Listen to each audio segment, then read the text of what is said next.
Joining me now on the Hub is Elam Saudi, head of the group Lawyers for Justice in Libya, based in London. Elam, thanks for joining us here on the Hub. How do they move the focus from revenge, I guess, to rebuilding? I think we need a period to exhale.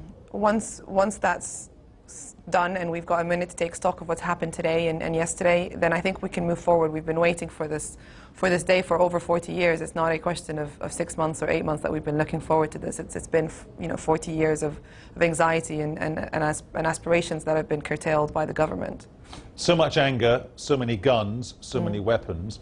How does the NTC get all those youngish men riding around in 4x4s pumped up? How do they get them to say, okay, fine, we'll go back to our day jobs?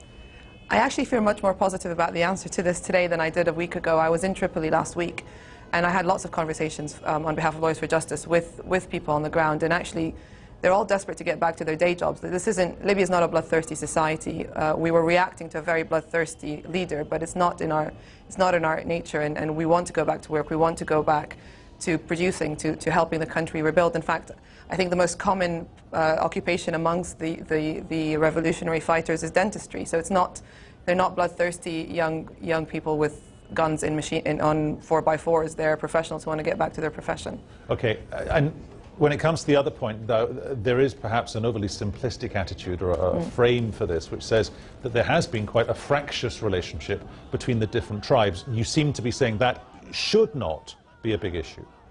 I'm saying it's a big issue that we can tackle. I think there is a lot of appetite for us to put our past behind. We don't want division. Gaddafi succeeded in that for 40 years by keeping us all apart.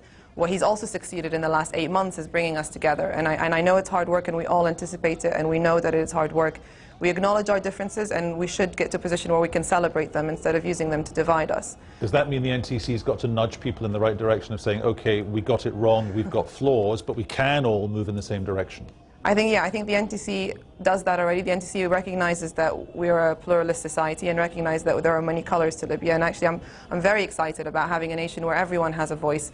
We've been stifled for a long time with just one voice representing us. So this part of it is not what upsets me or worries me. In fact, it's the part that motivates me every day to get up and do what we do. And every Libyan is to see a rainbow society, to quote the South African example.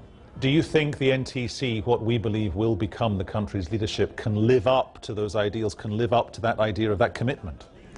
I think the NTC is the leadership for the foreseeable short-term future. I think the Libyan people will choose their leadership when the elections happen. I think that's what we need to remember, and that's what we need to focus on, is that the NTC is a representation of the Libyan people. It's not the Libyan voice. It's the Libyan selected voice for the upcoming period, but I think we have a lot of voices that will be heard, and a lot of very capable and very talented people that will build Libya with the aid of the NTC and whatever the subsequent government will be. Elam Saudi, good to talk to you. Thanks very much. Thank you.